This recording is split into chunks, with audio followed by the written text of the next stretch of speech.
नमस्ते दोस्तों। तो आप लोग देख रहे हैं the right approach, learn smart not just hard. आज के इस वीडियो में हम बात करने वाले हैं बीयू के वैक सब्जेक्ट जिसका नाम है ethics and values in ancient Indian tradition के फर्स्ट यूनिट के बारे में, the idea of India and Bharat. ये एक बहुत इंपॉर्टेंट और फाउंडेशनल यूनिट है जिसमें हम देखेंगे कि भारत को कैसे अलग अलग ज़मानों में क्या क्या नाम दिए जाते थे और किस तरह से मोरल और फिलोसफिकल आइडियाज़ डेवलप हुए। तो चलिए शुरू करते हैं। The idea of India and Bharat. बहुत सारे एंशिएंट नाम थे इंडिया के, जैसे कि Jambu Dweep, Aryavarta, Bharat and at last India. हम बात करते हैं जम्बू द्वीप से स्टार्ट करते हैं। जम्बू द्वीप का मतलब होता है जामुन का पेड़, ठीक है, जामुन के पेड़ों की भूमि। द्वीप मतलब आइलैंड, द्वीप मतलब कि आइलैंड, एंड जम्बू यानी कि जम्बू के पेड़ यानी कि जामुन के पेड़, ठीक है। जम्बू द्वीप का मतलब क्या होगा? A land of Jambu trees, ठीक है। The idea is derived from the term Dweep which means the continent और island. It was believed that this land was surrounded by mountains, oceans, and shaped like a large lotus. Ancient scriptures describe Jambu Dweep as the center of the world, and it was said to be divided into 9 regions and 8 mountains. Ancient text में कहा जाता था कि दुनिया में ना 7 continents हैं, यानी कि 7 द्वीप हैं, और उनमें से सबसे पहला है जम्बू द्वीप, जिसे हम आज का इंडियन सब कॉन्टिनेंट कहते हैं। अशोका के इंस्क्रिप्शंस में भी हमें जम्बू द्वीप का जिक्र भी मिलता है 3rd सेंचुरी BC में, उसके इंस्क्रिप्शंस में, एंड बाद में चोलाज एंड मैसूरियंस के उसमें भी हमें सोर्सेज में भी हमें देखने को मिलता है जम्बू द्वीप का नाम। नेक्स्ट आता है Aryavarta. Aryavarta translates to land of Aryas, यानी कि नोबल पीपल। आर्यवर्त का मतलब है नोबल लोगों की भूमि। According to ancient text like the Dharmashastras, Aryavarta was considered the region where Vedic religion and cultural thrived. These geographical limits varied, but Manusmriti described it as a land between the Himalayas and the Vindhyas. Manusmriti और दूसरे टेक्स्टों में इस area को cultural and spiritual purity का source मानते हैं। It's geographical limits varied, मतलब ये कहाँ से कहाँ तक फैला हुआ था ये एक्चुअल नहीं है, मतलब फिक्स नहीं है इधर, मतलब इसकी क्या बाउंड्री थी ये चीज़ कंफर्म नहीं है, क्योंकि किसी टेक्स्ट में कुछ लिखा हुआ है, किसी टेक्स्ट में कुछ लिखा हुआ है, तो इसकी जोग्राफिकल बाउंड्री फिक्स नहीं थी। इट वेरीड क्योंकि मनुस्मृति में कुछ और लिखा है, कहीं किसी सोर्स में कुछ और लिखा है। तो Manusmriti described it as the land between the Himalayas and the Vindhyas stretching from the eastern sea that is bay of Bengal to the western sea that is Arabian sea. Like you know this is the map of India, यहाँ पे बे of Bengal है and यहाँ पे Arabian सी है। तो इसके बीच की जो लैंड थी उसको एज अ आर्यवर्त बोला गया है मनुस्मृति में। The Baudhayana Dharmasutra also offers a specific definition of Aryavarta. The name was prestigious and was even used by rulers like the Gurjara Pratiharas, यानी कि गुर्जर प्रतिहारास के जो रूलर्स थे उन्होंने भी इस नेम को यूज़ किया है, ठीक है। Next, as we all know the Bharat. The name Bharat is deeply rooted in India's spiritual and literary heritage. It is derived from the king Bharat, who appears in both Rigved and epic tales like Mahabharata. Bharatvarsh refer to the entire land ruled by the king Bharat, यानी कि ये जो Bharat word है ये आया है king Bharat के नाम से, ठीक है। जो किंग भारत थे उन्होंने जितनी भी लैंड पर रूल किया उसको भारतवर्ष का नाम दे दिया गया। The Vishnu Purana describes Bharat as the land between the ocean and the Himalayas, यानी कि वही है that is Himalayas and ocean के बीच, जैसे यहाँ पे पूरे में ओशियन है ना, ओशियन के बीच की जो लैंड है उसको भारत बोला गया। When the constitution of India was adopted in 1950, the name Bharat was officially recognised alongside India, यानी कि इंडिया के साथ साथ भारत वर्ड यानी कि भारत टर्म भी यूज़ किया गया officially when the constitution of India was adopted. अब आता है next India, that is the modern terminology for our country. The term India has foreign linguistic roots. It comes from the Greek word Indic, which itself is based on an old Persian word, Hindus. यानी कि इसका जो origin होता है वो होता है इंडीक से, जो कि एक ग्रीक वर्ड है, एंड जो कि खुद एक पर्शियन वर्ड है, लाइक खुद एक पर्शियन वर्ड पे बेस्ड है। और वो पर्शियन वर्ड कौन सा है? Hindus. Hindus derive from the Sanskrit Sindhu. Like इसका बहुत ज़्यादा कनेक्शन है। पहले इंडीक मतलब लेटेस्ट इज इंडीक। इंडीक किस पे बेस्ड है? किस पे बेस्ड है? हिंदूज पे। And Hindus is derive from the word Sindhu, the ancient name for the Indus river. Indus river को ही सिंधु रिवर भी कहते हैं हम, तो उससे डिराइव किया गया। This term was use by Darius first of Persia and later adopted by Greek historians. पहले किसने यूज़ किया था इस टर्म को? Darius first of Persia, ruler था पर्शिया का Darius first, and later adopted by Greek historians like Herodotus. ठीक है।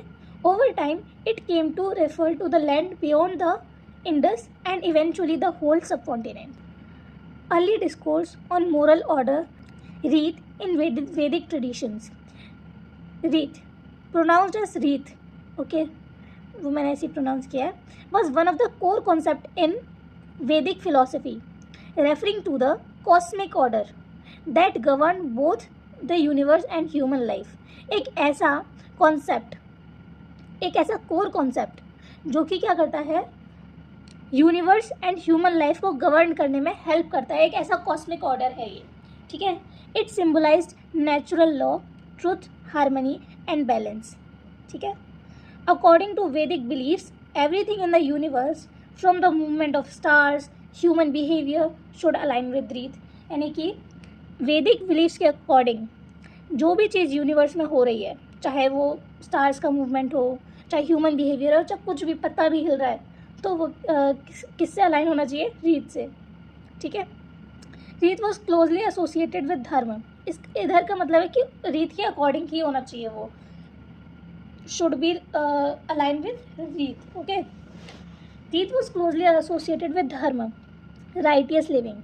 To maintain Rita, people had to perform their duties and rituals. Yajnas करने पड़ते थे, यज्ञ वगैरह करने पड़ते थे। यजनास रिचुअल्स हो गए, यजनास वगैरह, यज्ञ वगैरह। एंड देवास यानी कि deva, gods, were also seen as protectors of this order. इसका क्या मतलब है कि जो लोग होते थे वो क्या करते थे? कुछ ड्यूटीज़ एंड रिचुअल्स परफॉर्म करते थे, इंक्लूडिंग यजनास। यज्ञ वगैरह किसके लिए करते थे? वो देवों के लिए, जिससे क्या करे वो देवों के लिए क्यों यज्ञ वगैरह करते थे? कि वो मानते थे कि देव जो है वो रीत को एज रीत के प्रोटेक्टर की तरह काम करेंगे। ठीक है। Protector of the order, of this order. If Rita was disturb, it was believe that the chaos and imbalance would enter the world. ठीक है। अगर रीत के अकॉर्डिंग कुछ चीज़ नहीं हुई, यानी कि chaos होगा, इम्बैलेंस होगा वर्ल्ड के अंदर, ये चीज़ है। ऐसा पहले फिलॉसफी में मानते थे। ठीक है। दस living according to Reith was seen not only as moral behavior but as a cosmic responsibility that ensured prosperity and order। यानी कि रीत was not just a moral behaviour, यानी कि ऐसा नहीं कि बस करना है या कुछ भी है, बट ये एक रेस्पॉन्सिबिलिटी की तरह था। क्यों रेस्पॉन्सिबिलिटी? क्यों?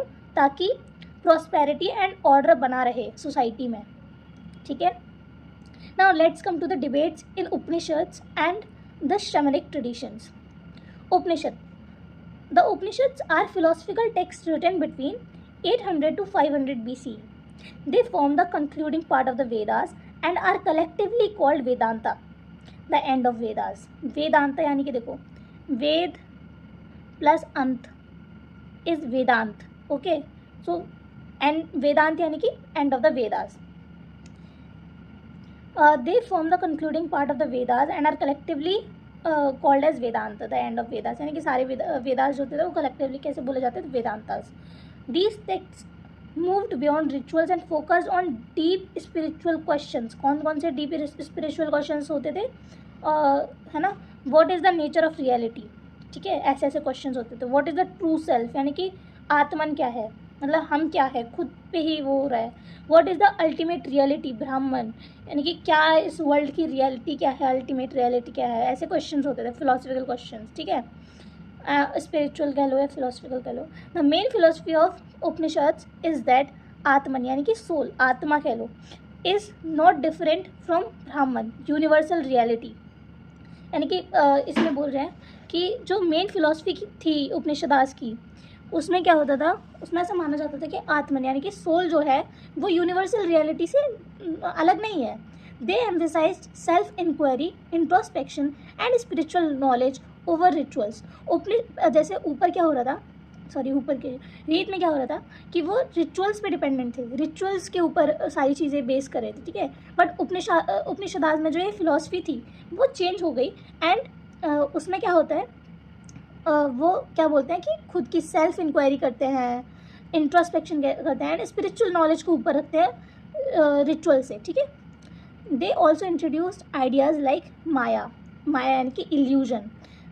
ऐसे आइडियाज़ को ये इन्होंने इंट्रोड्यूस किया. And the belief that realising one's true self leads to liberation यानी कि मोक्ष. यानी कि अगर हम खुद को जानेंगे, खुद के ऊपर विश्वास रखेंगे तो हमको किसकी प्राप्ति होगी, मोक्ष की, दैट इज़ लिबरेशन.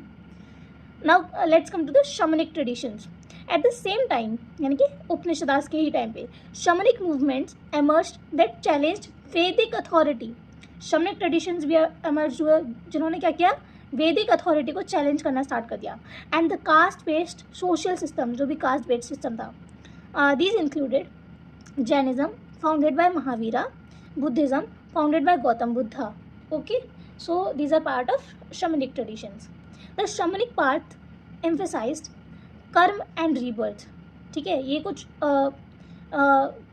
कुछ फैक्टर्स हैं जिन पे शमनिक ट्रेडिशन बेस्ड था, या कह लो शमनिक पाथ था ये, ठीक है.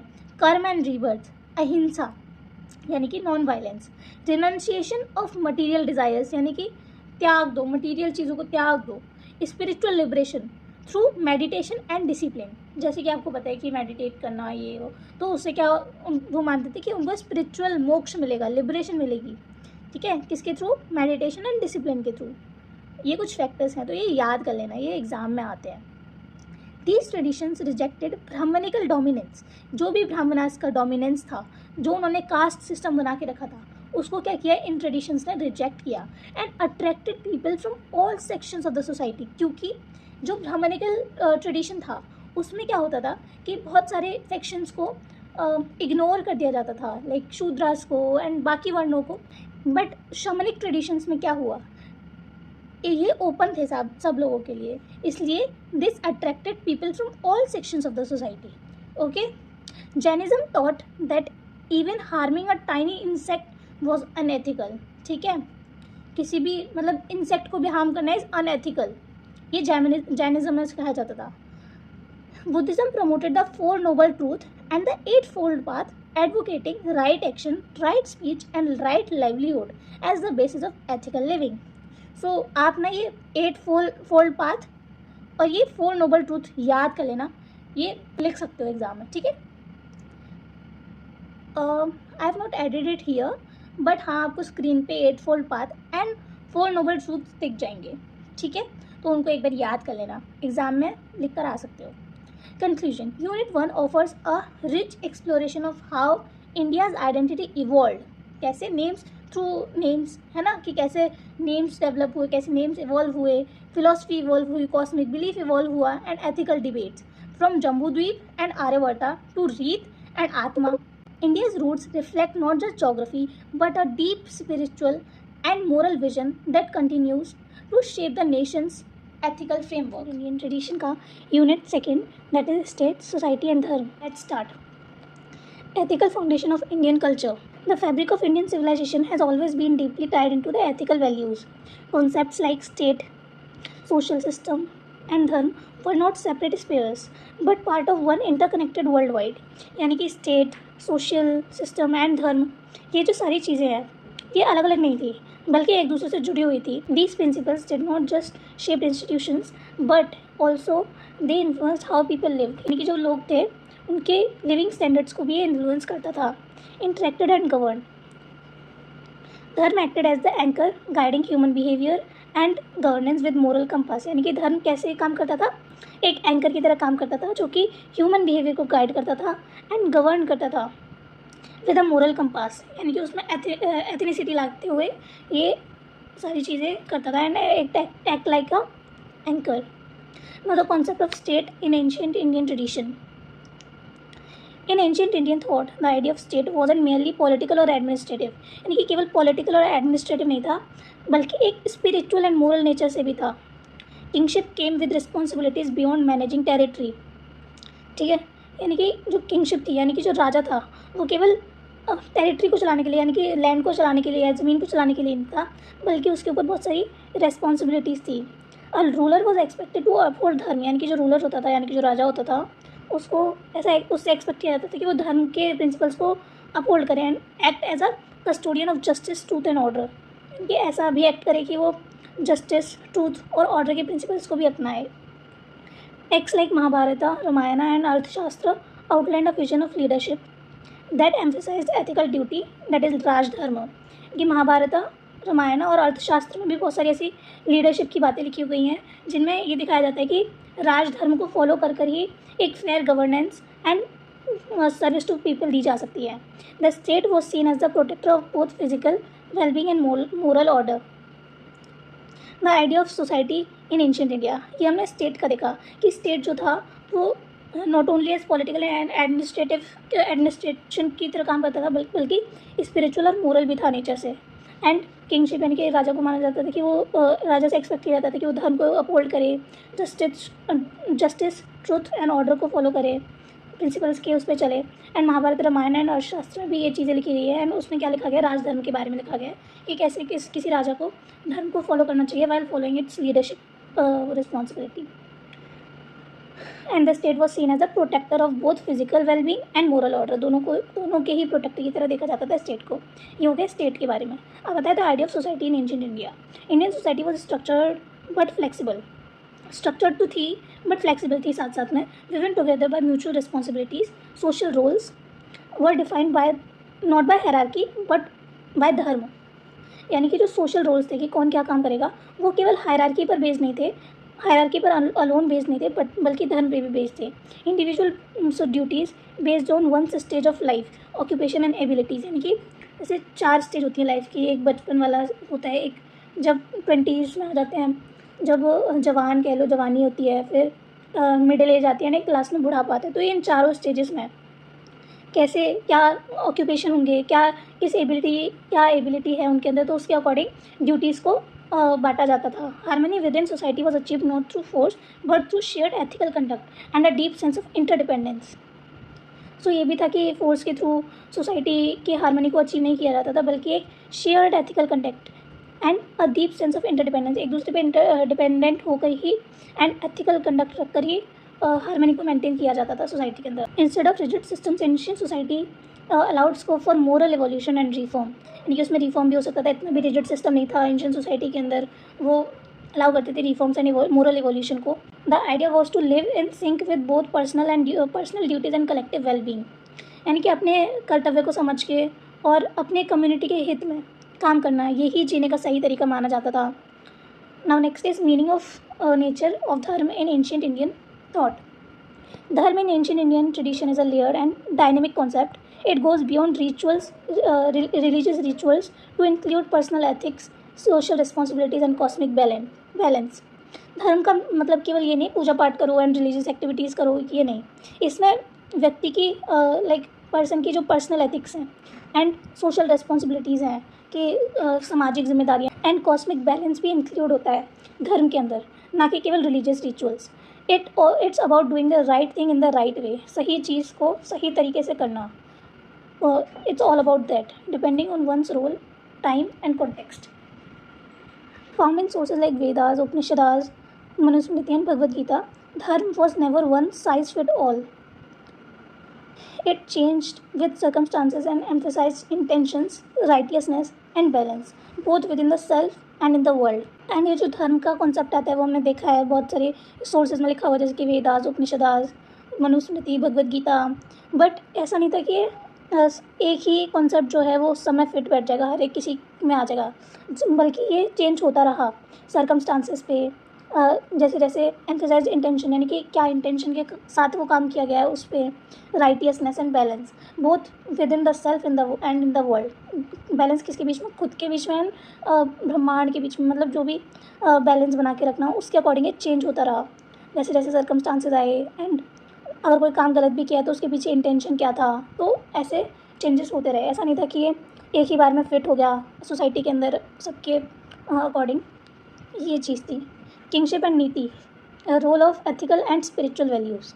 इन ancient India kings were not only administrators, they were expected to be moral role models. यानी कि अगर किंग जो चीज़ें फॉलो कर रहा है वही उसके जो डिसाइपल्स हैं, वही उसके जो प्रजा है वो फॉलो करेगी। तो इसलिए उसको केवल एडमिनिस्ट्रेटर की तरह नहीं देखा जाता था, बल्कि ऐसा देखा जाता है role model, moral role model, कि जो वो चीज़ें करेंगे वही बाकी लोग भी करेंगे। द कॉन्सेप्ट ऑफ नीति और righteous policy required rulers to lead with wisdom, compassion and fairness. यानी कि जो एक कॉन्सेप्ट है नीति का, ये क्या करता है, नीति को ही राइटियस पॉलिसी कहते हैं कि किस तरह से सही तरह से काम करना चाहिए। तो रूलर्स को ये होता था कि नीति की हेल्प से वो समझ पाते थे कि कैसे लीड करना है, विजडम के साथ, कंपैशन के साथ एंड फेयरनेस के साथ। कभी किसी के साथ गलत ना हो जाए ये इसके अकॉर्डिंग, क्योंकि रूलर्स को डिसीजन लेना होता था। अगर कुछ भी चीज़ हुई है, कोई भी प्रॉब्लम हुई है उनके किंगडम में, तो वो कैसे लीड करेंगे, विजडम, कंपैशन एंड फेयरनेस के साथ। ये चीज़ें कौन सिखाता था, नीति। नीति क्या है, righteous policy. A good king prioritize the wellbeing of all subjects. यानी कि सारे ही जो लोग हैं सोसाइटी के अंदर, प्रजा के अंदर, उनकी उसको प्रायोरिटाइज करना ही एक गुड किंग के लक्षण है। इंश्योर जस्टिस, उनके लिए जस्टिस इंश्योर करना। एंड रेजिस्टेड पर्सनल ग्रीड, खुद का फ़ायदा ना देख के, ईगो में आके कोई भी फैसला ना लेना, बल्कि जस्टिस दिलाना लोगों को। Text like Arthashastra advised king to be sharp minded yet humane. यानी कि शार्प माइंड होने के साथ साथ, शार्प माइंडेड होने के साथ साथ एक थोड़ा सॉफ्ट कॉर्नर भी रखे, इंसानियत वाली चीज़ भी रखे अपने अंदर, ठीक है। Historical figures like Ashoka embodied these ideals, showing that power combined with ethics can transform entire civilizations, ठीक है। यानी कि पावर जो है अगर वो एथिक्स के साथ मिल जाए तो वो पूरी सिविलाइजेशन को ट्रांसफॉर्म कर सकता है। एंड ऐसे किंग कौन रहे थे, अशोका, क्योंकि जो चाणक्य थे उन्होंने अर्थशास्त्र के थ्रू उन्हें सिखाया था बहुत सारी चीज़ें अशोका को। So these ideals were embodied by Ashoka. Concept of danda in ancient Indian thought. Danda यानी कि punishment was not meant to instil fear but to preserve justice. यानी कि डर बैठाने के लिए दंड नहीं दिया जाता था, लेकिन जस्टिस देने के लिए दंड दिया जाता था। In ancient Indian political philosophy punishment was necessary to uphold dharma and social order. धर्म और सोशल ऑर्डर को बनाए रखने के लिए पनिशमेंट ज़रूरी होती थी। It act as corrective tool rather than a destructive force. यानी कि सही करने का तरीका माना जाता था इसे, ना कि बिगाड़ने की फोर्स, ठीक है, डिस्ट्रक्टिव फोर्स की तरह नहीं देखा जाता था। The idea was to prevent chaos by establishing a fair system of accountability. Laws were designed to ensure proportionality. Punishments fit the crime and aimed to reform, not just penalize. The goal was always to maintain societal balance with fairness and wisdom. वही है कि दंड का basic concept उनका गोल क्या रहता था दंड देने का, कि वो सोसाइटी में बैलेंस बनाकर रखे विद फेयरनेस एंड विजडम, ठीक है। एंड इसके लिए बहुत सारे लॉज भी बनाए जाते थे पनिशमेंट्स के, कि कौन सी पनिशमेंट किस क्राइम के लिए देना सही होगा, ठीक है। एंड ये जो पनिशमेंट्स होती थी ये रिफॉर्म भी करी जा सकती थी, तो ये टाइम के अकॉर्डिंग, तो ये चीज़ थी।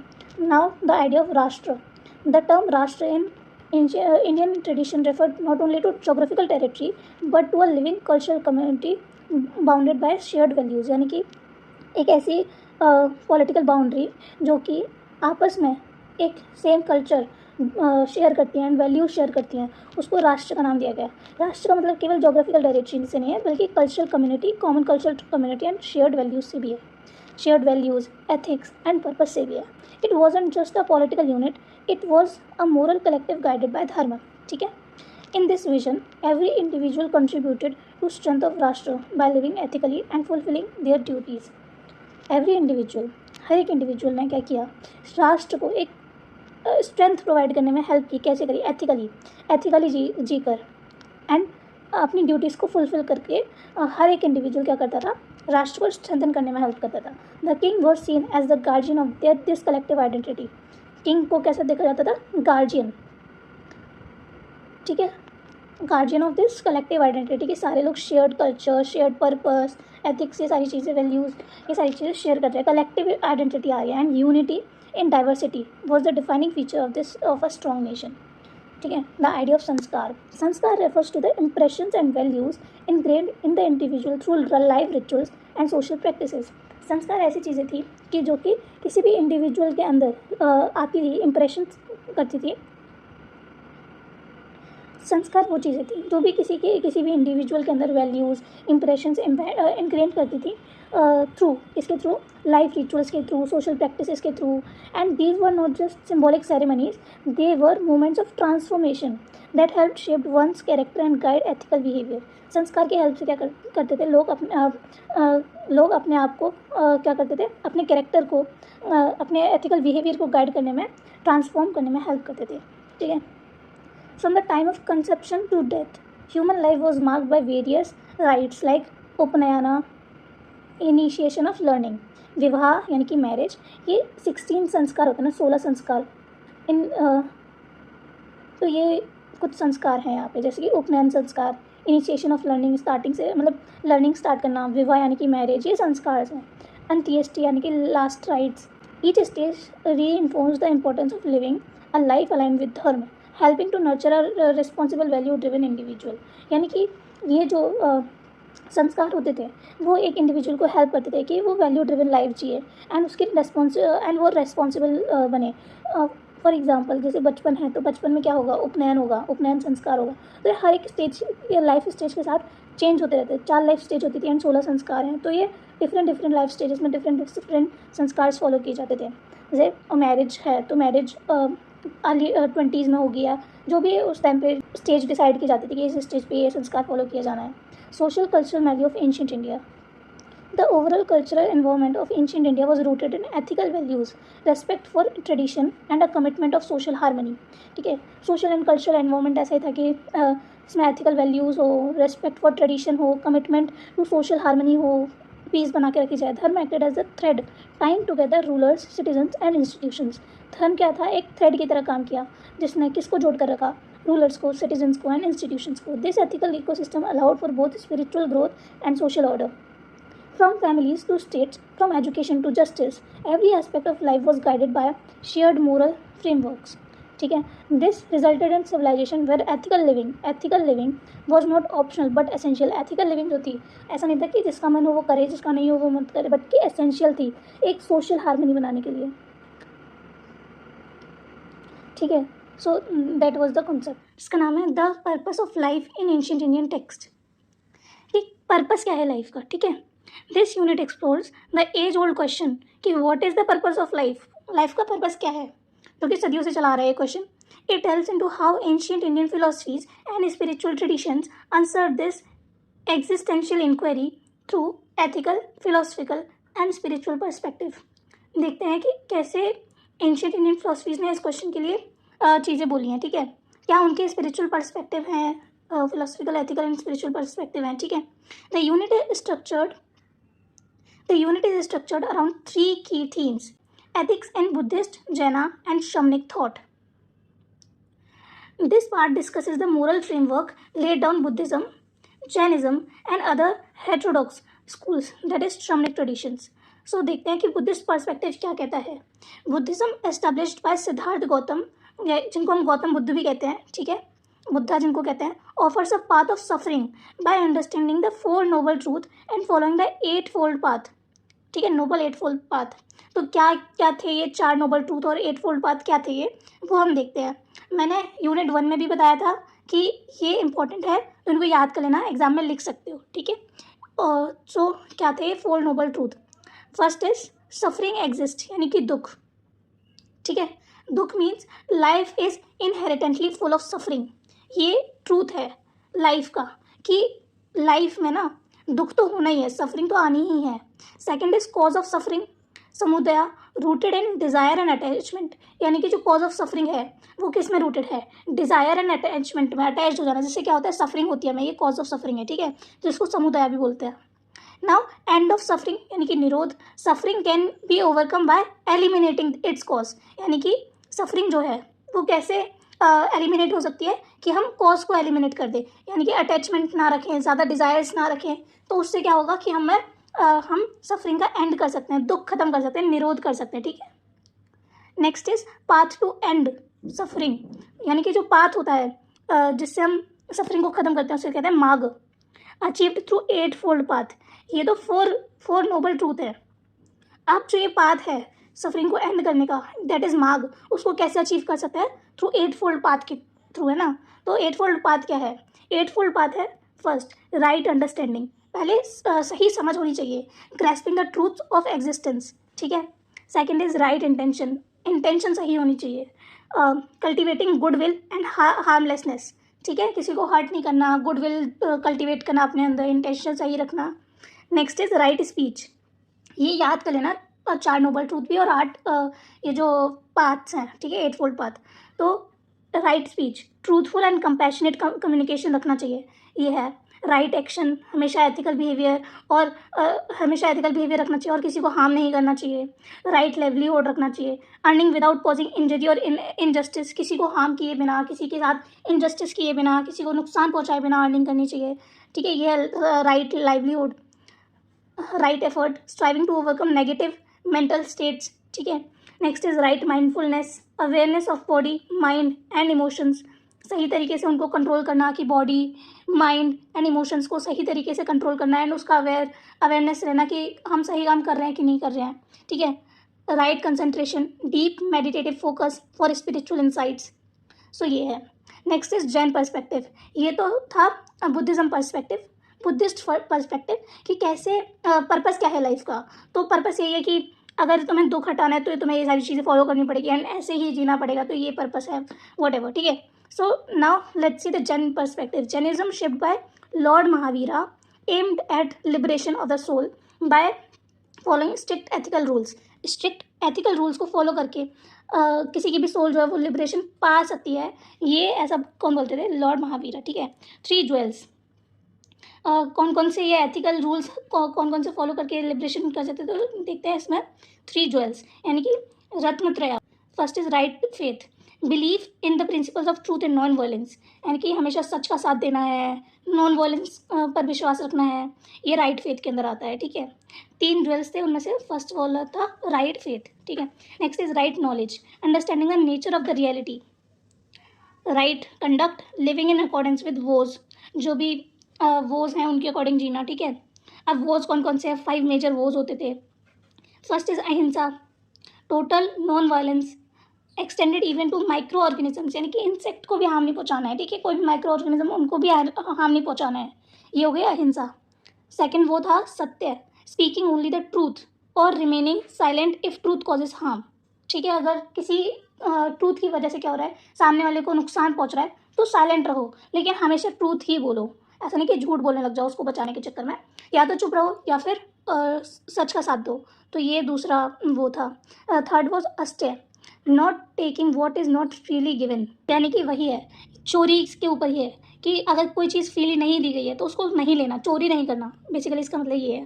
ब्रह्मचर्य, celibacy and control over desires, अपने आप पे कंट्रोल रखना, ठीक है, डिज़ायर्स पे कंट्रोल रखना। Aparigraha, renunciation of material and emotional attachment, सबको त्याग देना, ठीक है, ये त्याग, अपिग्रह यानी कि त्याग करना मटीरियलिस्टिक थिंग्स को एंड इमोशनल अटैचमेंट्स का। Other Shramanic views, Ajivikas founded by Makkhali Gosala believed in strict determinism, their ethic revolve around surrender to fate and nature, यानी कि इनका कहना था कि सब कुछ नियति से होता है, हमारा कोई कंट्रोल ही नहीं है किसी भी चीज़ पर, तो हमें उसको सरेंडर कर देना चाहिए, ठीक है। सरेंडर टू फेट, जो भी नियति है उस पर सरेंडर कर देना चाहिए, जो होगा तो वो होकर ही रहेगा। And Charvakas, Charvakas rejected the spiritual and after life, advocating material enjoyment and rationalism in the here and now, and इस चार्वका में क्या है कि मटीरियलिस्टिक थिंग को एन्जॉय करो, ठीक है, एंड रैशनलिज्म को ढूंढो यहाँ वहाँ, तो ये सारी चीज़ें हैं। और उन्होंने धार्मिक चीज़ों को एकदम नकार दिया, है ना, एकदम ही रिजेक्ट कर दिया, केवल बोला कि मटेरियल चीज़ों का एंजॉयमेंट करो, ठीक है, जब तक जियो मज़े से जियो, सिंपल ये चीज़ है, ठीक है। Now the next section is पुरुषार्थ चातुष्टया, the 4 goals of human life. Let's see what are the 4 goals of human life according to ancient Indian philosophy. So the ancient Indian philosophy outlines 4 broad objectives that should guide human existence through पुरुषार्थ, यानी कि पुरुषार्थ का मतलब क्या होता है कि एक इंडिविजुअल को किस तरह से रहना चाहिए, क्या चीज़ें फॉलो करनी चाहिए, तो ये चीज़ है। तो सबसे पहले इसमें आती है, जैसे इसमें 4 ब्रॉड ऑब्जेक्टिव्स हैं, तो क्या क्या ऑब्जेक्टिव्स हैं वो 4, वो देखते हैं। फर्स्ट इज धर्म, the righteous duty, moral obligations, ethical behavior and responsibilities according to one's role in the society, functions as a compass for leading a balanced life and sustaining order. धर्म का मतलब है अपने कर्तव्यों को समझना और निभाना, चाहे वो परिवार के प्रति हो या समाज के प्रति, तो ये चीज़ है, ठीक है। एथिकल बिहेवियर रखना धर्म का ये मतलब है। एंड इसको ना एग्ज़ाम में एक चार्ट बना के भी तुम लोग लिख सकते हो, चार जो भी पुरुषार्थ के ब्रॉड ऑब्जेक्टिव्स हैं तो वो। Next is earth. अर्थ यानी कि वेल्थ एंड प्रॉस्पेरिटी। कहते हैं ना धर्म, अर्थ, काम, मोक्ष, तो ये चार वो हैं। तो अर्थ का मतलब क्या होता है? Wealth and prosperity. Pursuit of material success and social status must be pursued ethically and within the boundaries of धर्म। यानी कि जो भी मटीरियल सक्सेस है या सोशल स्टेटस पाना है तो वो भी एथिकली होकर, धर्म की बाउंड्रीज में होकर ही अटेन करना चाहिए। ठीक है, ये चीज़ है अर्थ के अंदर। काम यानी कि pleasure and desire. Legitimate enjoyment of life's pleasures and emotional fulfilment should be tempered by wisdom, modesty and mutual respect. यानी कि काम का मतलब है सुख, भोग और रुचि। ठीक है, हिंदी ज़्यादा हो रही है बट हाँ यही है, लेकिन ये भी धर्म के अंदर ही रहकर ही होना चाहिए। इसका सिंपल सा मतलब ये है, जो भी तुम अपनी इमोशनल फुलफिलमेंट करोगे, ठीक है, प्लेजर्स का फुलफिलमेंट करोगे अपनी लाइफ में, वो भी एक विजडम, एक मोडेसिटी और म्यूचुअल रेस्पेक्ट के साथ होना चाहिए। ठीक है, now next is liberation. The highest aim is liberation, freedom from the cycle of birth and death. यानी कि सांसार, देखो कहा जाता था कि पहले बर्थ लेता है कोई इंसान, फिर उसकी डेथ होती है, तो फिर वो बाद में रीबर्थ भी लेता है। ठीक है, मतलब अगले जन्म में वो जन्म लेता है। सो इस साइकिल से मुक्ति पाने के लिए, मोक्ष पाने के लिए क्या करना पड़ता है? लिबरेशन अटेन करनी पड़ती है, मोक्ष अटेन करना पड़ता है। एंड ये कैसे होगा? Attain through spiritual wisdom and detachment. हर किसी से डिटैचमेंट करना, ठीक है, अलग हो जाना, इमोशनल चीज़ें, इमोशनल अटैचमेंट छोड़ देना, अपनी मटीरियलिस्टिक अटैचमेंट छोड़ देना, मटीरियलिस्टिक डिज़ायर्स छोड़ देना, स्पिरिचुअल विजडम के साथ और डिटैचमेंट के साथ ही ये जो मोक्ष है वो हमें मिलेगी, ऐसा माना जाता था पहले। So there are some path to moksha. Path to moksha include karmayoga, यानी कि सेल्फलेस एक्शन का मतलब है सेवा भाव। ठीक है, और यानी कि दूसरों के बिना अपने फ़ायदे देखे हेल्प करना, दैट इज़ कर्म योग। सेकेंड इज भक्ति योग, डिवोशनल सरेंडर, यानी कि भगवान को अपना समर्पण कर देना, भगवान की भक्ति में समर्पण हो जाना, समर्पित हो जाना, दैट इज़ भक्ति योग।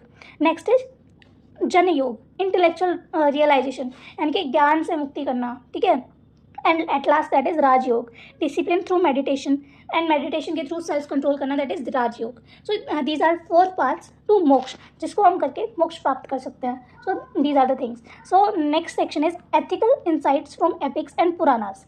देखते हैं कि पुराणास एंड एपिक्स में क्या क्या लिखा हुआ है, क्या एथिकल चीज़ें लिखी हुई है।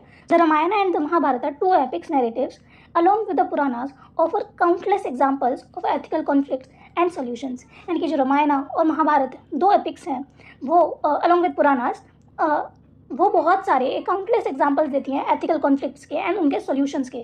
सो लेट्स सी, जिससे आज की लाइफ में भी हाँ एक क्वेश्चन ऐसे भी आ जाता है कि रामायण, महाभारत एंड पुराणास, ये जो एपिक्स हैं, ये पुराणास जो हैं, वो आज के डेट में, करंट डेट, प्रेजेंट टाइम पे कैसे तुम्हें बताते हैं, तो वो क्वेश्चन रेडी कर लेना। ठीक है, आ जाता है कभी कभी, सो देख लेना। ठीक है, कि क्या क्या लर्निंग्स हम सीखते हैं आज के टाइम पे जो हमें काम आती हैं रामायण, पुराना एंड महाभारत से।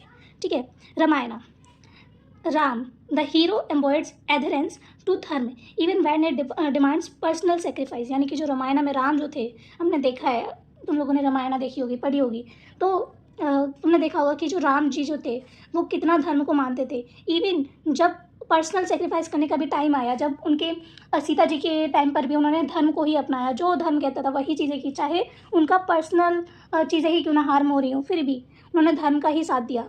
सो his decisions reflect duties towards family, society and state, showcasing ideal ethical conduct. And Purushottam Ram ji जो थे वो एक बहुत पुरुषोत्तम थे, है ना। सो पुरुषार्थ अपना अभी हमने पढ़ा था, यानी कि किसी व्यक्ति को कैसा होना चाहिए, एक आइडियल फिगर जो था वो राम जी की होती थी अकॉर्डिंग टू धर्म। ठीक है, Mahabharata portrays profound moral complexities especially in the Kurukshetra war.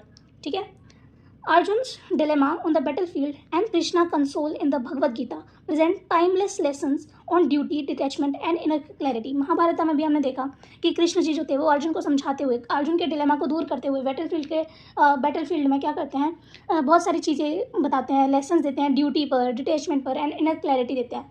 तो उस चीज़ से भी भगवद गीता में हमें पढ़ने को मिलता है। Puranic through mythological stories Puranas teach value of devotion, righteousness and karma. ठीक है, अब क्या क्या मैथोलॉजिकल स्टोरीज हैं वो कुछ एग्जाम्पल्स के साथ देखते हैं। For example, Vishnu's avatar like Ram and Krishna uphold dharma and defeat evil। ठीक है, the story of Prahlad shows unwavering faith in divine truth in the face of adversity. Ram and Krishna ji का हमें पता है कि वो विष्णु के अवतार थे एंड उन्होंने कैसे धर्म को अपहोल्ड किया एंड इविल्स को डिफीट किया। The story of Prahlad shows unwavering faith in the divine truth, यानी कि प्रहलाद का जो फेथ था गॉड में वो हमने देखा। ठीक है, these narratives reinforce the law of cause and effect. Good actions yield positive outcomes and vice versa. Okay, so conclusion. The ancient Indian worldview does not confine life to material pursuits or religious rituals. It encourages individuals to integrate ethics, desire, responsibility, and liberation into a holistic way of life. Across all traditions, whether through renunciation or responsible enjoyment, the ultimate quest is for the inner harmony and freedom from suffering. These teachings remain timeless, helping us reflect on how to live a purposeful and meaningful life today. तो आखिरी में ancient India जो है उसके view से हमें पता लगता है कि कैसे एक व्यक्ति को पर्पसफुल एंड मीनिंगफुल लाइफ जीवन कैसे जीना चाहिए। ठीक है, जहाँ हम भोग भी करें, कर्तव्य भी निभाएं और अंतिम रूप से मोक्ष की ओर बढ़ें। ठीक है, एट लास्ट मोक्ष की ओर बढ़े। So these are the things, I hope this is clear, and if you want notes of this entire subject, you guys can join my telegram channel by scanning this QR code. Thank you and all the best for your exam. अच्छे से करना, don't worry, सब अच्छा होगा। So bye bye and subscribe my channel please. Bye.